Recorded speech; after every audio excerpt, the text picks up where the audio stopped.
অনুষ্ঠানে যে প্রতিপাদ্য যে সংস্কার, যে পরিবেশ নিয়ে আমাদের বাবা বেন দীর্ঘ সময় ধরে কথা বলছে, বাংলাদেশ অন্যান্য যারা পরিবেশ নিয়ে কাজ করছে, নগর নিয়ে কাজ করছে, দীর্ঘ বছর ধরে কথা বলা হচ্ছে, কিন্তু আমরা গত 30 বছর আগের কথা যে চিন্তা করি, 30 বছর আমরা এগুলো না পিছিয়েছি। এই গল্পটা যদি বলি তাহলে সংস্কারের শব্দটাই সবচেয়ে আসে আগে। তাহলে সেই সংস্কারের জায়গায় যে আমাদের যে তাড়নাটা, বিশেষ করে জুলাই গণঅভ্যুত্থানের পরে আমরা যে সংস্কার করতে চাই, রাষ্ট্র সেটাকে কতটুকু ধারণ করছে, এবং সেখানে আমরা এখন থেকে যদি শুরু করি সেই জার্নিটা কোথায় গিয়ে যাবে এবং তার বাধাটা কোথায়।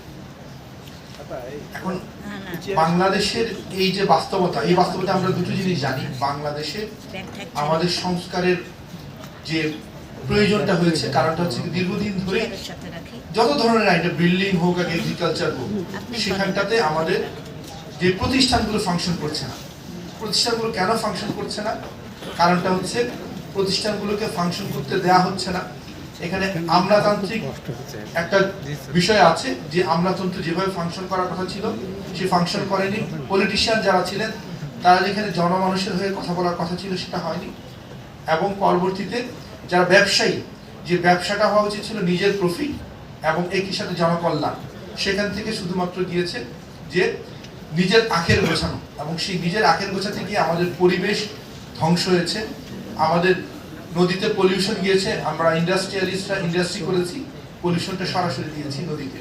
সেই নদীর পলিউশনটা গিয়েছে কৃষিতে, সেই কৃষি আমরা নিচ্ছি, আমরা ক্যান্সার থেকে বিভিন্ন রোগে আক্রান্ত হচ্ছে। তাহলে এই যে একটা পার্সপেক্টিভে বাংলাদেশ দাঁড়িয়ে আছি, সেখান থেকে যেটা প্রয়োজন ছিল যে আমাদের একটা মেজর রিফর্ম, এবং মেজর রিফর্ম যখন হয় কোনো রাষ্ট্রে, এই ধরনের গণঅভ্যুত্থান বা বিপ্লব যেটা আমরা বলি, তখন মেজর রিফর্মের জায়গায় কতটুকু আমরা যেতে পেরেছি সেটা একটা বড় আলোচনা। এবং সামনে একটা নির্বাচন সমাগত, এবং অন্তর্বর্তী সরকারের যে সক্ষমতা থাকে, নির্বাচিত সরকারের কোনো কোনো ক্ষেত্রে অনেক বেশি সক্ষমতা থাকে, কোথাও কম সক্ষমতা থাকে। তাহলে এই মেজর রিফর্মের জায়গায় আমরা দেখেছি পরিবেশগত সংস্কারের বিষয়টা আলোচনায় আসলে, যেটা আজকে সূচনাতে বলা হয়েছে যে পরিবেশের সংস্কারটা আনা হয়নি। নগরের জীবনের যে যাপিত জীবনের যেই আমাদের যেই সমস্যাগুলো সেটা সামনে আসেনি। তাহলে এটা বাদেশ সংস্কারগুলো রাজনৈতিক হয়েছে। তাহলে পরিবেশের সংস্কারের ক্ষেত্রে যেই চ্যালেঞ্জগুলো আমাদের সব সময় আমাদের ভালনারেবল করেছে, আমাদের এই যে যারা পরিবেশ দূষণ করলো, খাল দূষণ করলো, খাল দখল করলো, তাদেরকে কি আমরা এই গত 1.5 বছরে তাদের কাউকে কি দৃষ্টান্তমূলক শাস্তি দেওয়া গিয়েছে যে না, গত 1.5 বছরে আমরা এতগুলো মেজর পলিউটার